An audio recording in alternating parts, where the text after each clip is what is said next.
In order to understand the role of power electronics better, we'll go on a journey inside a system. A car with a hybrid drive. The combination of a combustion and electrical engine optimizes the efficiency of the drive system. In our case, the electrical motor, together with its power electronics, is integrated into the clutch housing in the powertrain. Just like in microelectronics, power semiconductors are created from silicon slivers, also called wafers, that are processed in clean rooms using doping, photolithography, depositing and etching processes. However, power semiconductors exhibit some special technical characteristics. These wafers often only have a thickness of 70 micrometers, which is the approximate diameter of a human hair.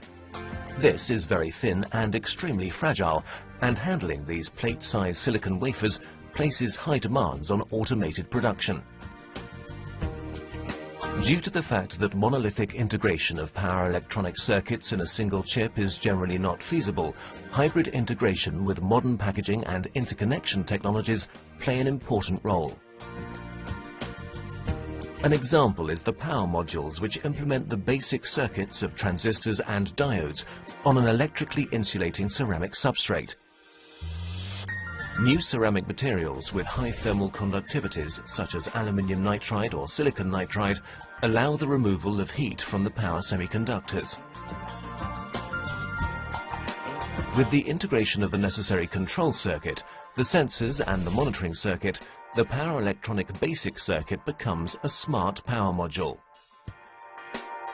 In order for these modules and subsystems to be more compact, lighter and cost-effective in the future, we make use of so-called 3D integration technologies, particularly for the integration of passive components. Capacitors, inductors and transformers, for example, can be integrated in the layered structure of a printed circuit board.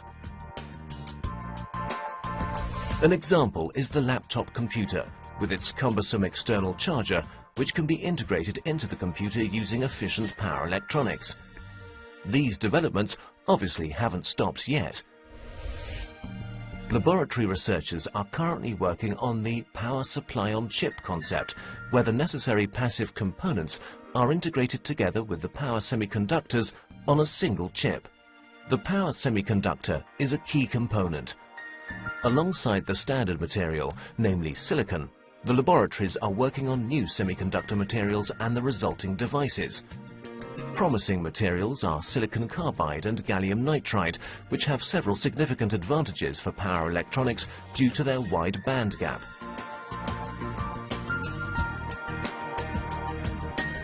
They allow higher operating temperatures, higher switching frequencies, and more efficient switching.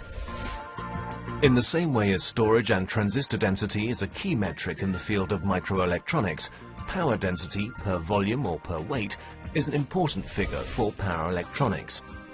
A specific challenge when increasing the power density is removing the dissipated heat from small volumes. This means that each interface in the system must be optimized with respect to the specific heat transfer resistance. High-performance materials are used, such as aluminium nitride ceramic or metal matrix composite materials with outstanding thermal conductivity and matched thermal expansion. We also use advanced cooling techniques, such as double-sided water cooling of power modules that have been developed for hybrid vehicles.